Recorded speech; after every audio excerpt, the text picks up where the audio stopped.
ಜನಪ್ರಿಯ ಶಾಸಕರಾದಂಥ ಸಮೃದ್ಧಿ ಮಂಜುನಾಥ್ ಅವರೇ, ವೇದಿಕೆಯ ಮೇಲೆ ಬಹಳ ಜನ ಮುಖಂಡರಿದ್ದಾರೆ. ಸಮಯ ಮೀರೋದು ಬೇಡ. ಎಲ್ಲ ಆತ್ಮೀಯ ಮುಖಂಡ್ರೆ, ತಿರುಮನಹಳ್ಳಿ ಗ್ರಾಮದ ಆತ್ಮೀಯ ಬಾಂಧವರೇ, ಸುತ್ತಮುತ್ತಲಿನ ಗ್ರಾಮದಿಂದ ಆಗಮಿಸಿರ್ತಕ್ಕಂಥ ಅಧ್ಯಕ್ಷರೇ ಮತ್ತು ಎಲ್ಲ ಸ್ನೇಹಿತರೆ, ಈಗಾಗಲೇ ನಮ್ಮ ಶ್ರೀನಿವಾಸ ರೆಡ್ಡಿ ಅವರು ಮತ್ತು ಸಾಮೇಗೌಡರು ಈ ಹಳ್ಳಿಯ ಡೈರಿ ಪ್ರಾರಂಭದ ಬಗ್ಗೆ ಮಾತಾಡಿದ್ದಾರೆ. ನಮ್ಮ ತಾಲೂಕಿನಲ್ಲಿ ಎಲ್ಲಿ ಹಾಲಿನ ಡೈರಿ ಬೇಕು ಅಂದರೂ ಕೂಡ ಯಾವುದೇ ರೀತಿಯಾದಂತಹ ಅಡ್ಡ ಕೂಡ ಹೇಳಿದೆ ಎಲ್ಲ ಕಡೆ ಡೈರಿಗಳನ್ನು ಪ್ರಾರಂಭ ಮಾಡ್ತಾ ಇದ್ದೀವಿ. ತಿರುಮನಹಳ್ಳಿಯಲ್ಲಿ ಹಾಲು ಡೈರಿಯನ್ನು ಪ್ರಾರಂಭ ಮಾಡಬೇಕು ಅನ್ನೋದು ನನ್ನ ಬಹಳ ದಿನದ ಕನಸಾಗಿತ್ತು. ನಾನಿದು 4ನೇ ಬಾರಿ ಡೈರೆಕ್ಟರ್ ಆಗಿ ಆಯ್ಕೆ ಆಗ್ತಾ ಇರ್ತಕ್ಕಂಥದ್ದು. ನಾನು 3ನೇ ಬಾರಿ ಆಯ್ಕೆ ಆದಾಗಲೂ ಕೂಡ ತಾಲೂಕೆಲ್ಲ ಕೂಡ ಒಬ್ಬ ನಿರ್ದೇಶಕರು ಇದ್ದಿದ್ದು. ಅಂತ ಸಂದರ್ಭದಲ್ಲಿ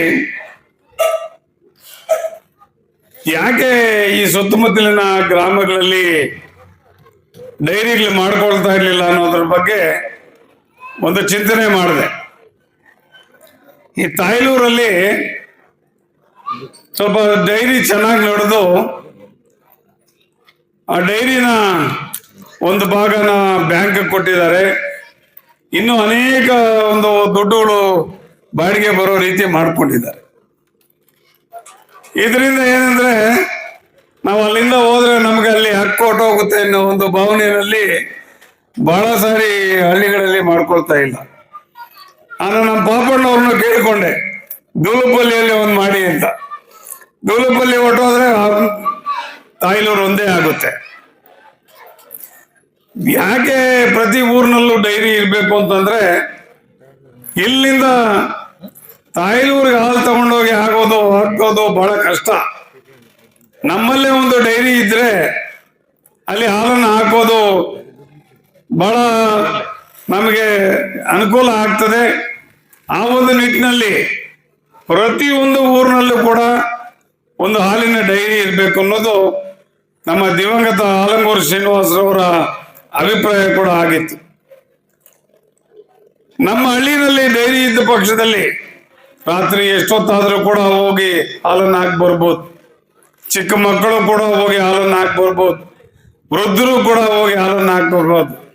ಇಂಥ ಒಂದು ಅನುಕೂಲ ನಮ್ಮ ಹಳ್ಳಿನಲ್ಲಿ ಡೈರಿ ಇದ್ರೆ ಆಗ್ತಕ್ಕಂಥ ಒಂದು ರೀತಿ ಇರ್ತದೆ ಅಂತೇಳಿ ನಾನು ಈ ಭಾಗದ ನಿರ್ದೇಶಕನಾಗಿದ್ದಾಗೆ ತಿರುಮನಹಳ್ಳಿ ಅನೇಕ ನಮ್ಮ ಸ್ನೇಹಿತರನ್ನ ನಾನು ಕೇಳ್ಕೊಂಡೆ, ದಯವಿಟ್ಟು ನಿಮ್ಮೂರಿನಲ್ಲಿ ಮಾಡ್ಕೊಳ್ಳಿ ಅಂತ.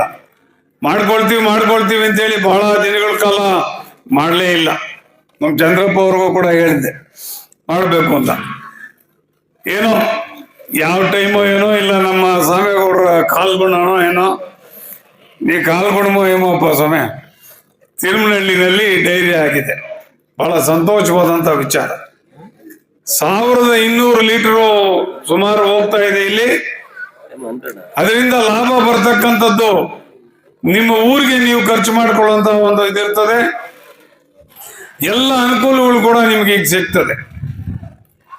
ನಮ್ಮ ಹಾಲಿನ ಒಕ್ಕೂಟ, ಕೋಲಾರ ಹಾಲು ಒಕ್ಕೂಟ ಏನಿದೆ, ರೈತರ ಹಿತದೃಷ್ಟಿ ಬಹಳ ಮುಖ್ಯ ನಮಗೆ. ಅದರಿಂದ ಈಗಾಗಲೇ ಈಗ ಮಧ್ಯಾಹ್ನ 2 ಗಂಟೆಗೆ ಹಾಲು ಕರಿಯೋ ಯಂತ್ರಗಳನ್ನ ಕೊಡ್ತಾ ಇದ್ದೀವಿ ಅರ್ಧ ಬೆಲೆಯಲ್ಲಿ. ಮತ್ತೆ ನಾವು ಚಾಪ್ ಕಟರ್ಸ್ ಅಂದ್ರೆ ಮೇವನ್ನ ಕತ್ತರಿಸುವಂತ ಯಂತ್ರಗಳನ್ನು ಕೂಡ ಕೊಡ್ತಾ ಇದ್ದೀವಿ ಹತ್ತಿರದಲ್ಲೇ. ಮತ್ತೆ ಮ್ಯಾಟ್ಗಳನ್ನು ಕೂಡ ಸಬ್ಸಿಡಿ ದರದಲ್ಲಿ, ಅರ್ಧ ದರದಲ್ಲಿ ಮ್ಯಾಟ್ಗಳನ್ನ ಕೊಡ್ತಾ ಇದ್ದೀವಿ. ನಮ್ಮ ಭಾವನೆಯಲ್ಲಿ ಏನೀಗ ರೇಟ್ ಕೊಡ್ತಾ ಇದೀವೋ ಅದು ಬಹಳ ಕಡಿಮೆ. ಇನ್ನೂ ಹೆಚ್ಚಿನ ದರ ಕೊಡಬೇಕು ಅನ್ನೋದು ನಮ್ಮ ದೃಷ್ಟಿ. ಮೊದಲಿಗೆ ರೈತರಿಗೆ ಹಾಲಿನ ದರನ ಏರಿಸೋದು KMF ಅವರ ಅಧಿಕಾರ ಆಗಿತ್ತು. ಆದರೆ ಯಡಿಯೂರಪ್ಪನವರ ಸರ್ಕಾರ ಬಂದ ನಂತರ ಆ ಒಂದು ಅಧಿಕಾರವನ್ನ ಸರ್ಕಾರಕ್ಕೆ ತಗೊಂಡಿದ್ದಾರೆ. ಹಾಗಾಗಿ ನಾವೀಗ ನಮಗೆ ಏನು ಹಾಲಿನ ದರವನ್ನ ಕೊಡ್ತಾ ಇದ್ದೀವೋ ಅದು ಸಾಲದು, ಇನ್ನೂ ಹೆಚ್ಚಿನ ದರ ಕೊಡಬೇಕು ಅನ್ನೋ ಒಂದು ನಿಟ್ಟಿನಲ್ಲಿ ಈ ತಿಂಗಳು 19ನೇ ತಾರೀಕು ನಮ್ಮ ಎಲ್ಲ ತಾಲೂಕುಗಳಿಂದಾನು ಸುಮಾರು 5,000 ಜನ ರೈತರು ಸೇರಿ DC-ಗೆ ಮೆಮೊರಾಂಡಮ್ ಕೊಡೋರಿದ್ದೀವಿ. DC-ಗೆ ಮೆಮೊರಾಂಡಮ್ ಕೊಟ್ಟು ಆ ಮುಖಾಂತರ ಮುಖ್ಯಮಂತ್ರಿಯವರ ಗಮನ ಸೆಳೆದು ನಮಗೆ ಇನ್ನೂ ಕನಿಷ್ಠ 10 ರೂಪಾಯಿ ಜಾಸ್ತಿ ಮಾಡಬೇಕು ಅನ್ನೋದನ್ನ ನಾವು ಗಮನ ಹರಿಸಬೇಕು ಅಂತೇಳಿ ಅವರನ್ನ ಕೇಳ್ಕೊಳ್ತಾ ಇದ್ದೀವಿ. ಈ ಬಗ್ಗೆ ನಮ್ಮ ಶಾಸಕರು ಕೂಡ ವಿಧಾನಸಭೆಯಲ್ಲಿ ಧ್ವನಿ ಎತ್ತಬೇಕು. ಯಾಕೆಂತಂದ್ರೆ ಎಲ್ಲ ರಾಜ್ಯಗಳಲ್ಲಿ ಇರ್ತಕ್ಕಂಥ ದರ ನಮ್ಮ ದರಕ್ಕಿಂತ ಜಾಸ್ತಿ, ಎಲ್ಲ ರಾಜ್ಯಗಳಲ್ಲಿ ದರ ಜಾಸ್ತಿ, ಆದರೆ ನಮ್ಮಲ್ಲಿ ಮಾತ್ರ ಕಡಿಮೆ ಇದೆ. ನಮ್ಮಲ್ಲಿ ಜಾನುವಾರನ್ನ ಸಾಕಬೇಕಾದ್ರೆ ಬಹಳಷ್ಟು ಖರ್ಚು ವೆಚ್ಚಗಳು ಬರೋ ಕಾರಣದಿಂದ ಈ ಒಂದು ನಿರ್ಧಾರವನ್ನ ಮಾನ್ಯ ಮುಖ್ಯಮಂತ್ರಿಗಳು ತಗೋಬೇಕು, ರೈತರ ಸಂಕಷ್ಟಕ್ಕೆ ನಿಲ್ಲಬೇಕು ಅಂತೇಳಿ ನಾನು ಇವತ್ತು ಆಗ್ರಹ ಪಡಿಸ್ತಾ ಇದ್ದೀನಿ. 19ನೇ ತಾರೀಕು ನಾವು ಎಲ್ಲರೂ ಕೂಡ ನಮ್ಮ ಕೆಲವಾರು ನಿರ್ದೇಶಕರು ಎಲ್ಲ ಸೇರಿ ಸುಮಾರು 5,000 ಜನ ಸೇರಿ ನಾವು ನಮ್ಮ ಜಿಲ್ಲಾಧಿಕಾರಿಗಳ ಮುಖಾಂತರ ಮುಖ್ಯಮಂತ್ರಿಗಳಿಗೆ ಮನವಿ ಸಲ್ಲಿಸೋರಿದ್ದೀವಿ. ನನಗೆ ಒಂದು ನಂಬಿಕೆ ಇದೆ, ಮುಖ್ಯಮಂತ್ರಿಗಳು ಸಕಾರಾತ್ಮಕವಾಗಿ ಸ್ಪಂದಿಸ್ತಾರೆ ಅಂತ. ಹಾಗೆ ನಮ್ಮ ಶಾಸಕರು ಕೂಡ ಇದರ ಬಗ್ಗೆ ಗಮನ ಸೆಳೆದು ನಮ್ಮ ರೈತರ ದರವನ್ನು ಹೆಚ್ಚಿಸೋದಿಕ್ಕೆ ಅವರ ಇದಕ್ಕೆ ಸಹಕಾರಕ್ಕೆ ಬರಬೇಕು ಅಂತೇಳಿ ನಾನು ವಿನಂತಿ ಮಾಡಿಕೊಳ್ತಾ ಇದ್ದೀನಿ. ನಿಮ್ಗೆಲ್ಲ ಗೊತ್ತಿದೆ, ಮಳೆ ಹೋಯ್ತು, ಟೊಮೊಟೊ ರೇಟ್ ಇಲ್ಲ, ಯಾವುದೇ ಪದಾರ್ಥ. ಈಗ ನಮ್ಮ ಸತ್ಯನ ಹೇಳ್ತಾ ಇದ್ದೆ, ಇವತ್ತೇನು 500 ಮಾಡಿಬಿಟ್ಟಿದ್ದೀನಿ ಅಂತ. ಎಲ್ಲ ಆಗೋದ್ಮೇಲೆ ಮಾಡ್ತಾರೆ, ಎಲ್ಲ ಟೊಮೆಟೊ ಮುಗಿದ ಮೇಲೆ ಈಗ 500 ರೂಪಾಯಿ ಆಗಿದೆಯಂತೆ. ಎಲ್ಲ ಹೋದ್ರು, ಎಲ್ಲ ಮನೆಗಳು ಹೊಟ್ಟೋದ್ರು, ಎಲ್ಲ ಖರ್ಚು ಮಾಡಿ ಆ ಖರ್ಚಿನ ಹಣ ಕೂಡ ಬರದೆ ಇದರಲ್ಲಿ ನಾವು ಸೇರಿದ್ದೀವಿ.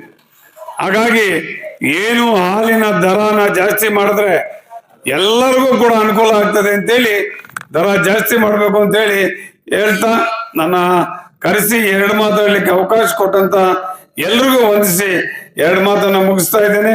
ಜೈ ಹಿಂದ್, ಜೈ ಕರ್ನಾಟಕ.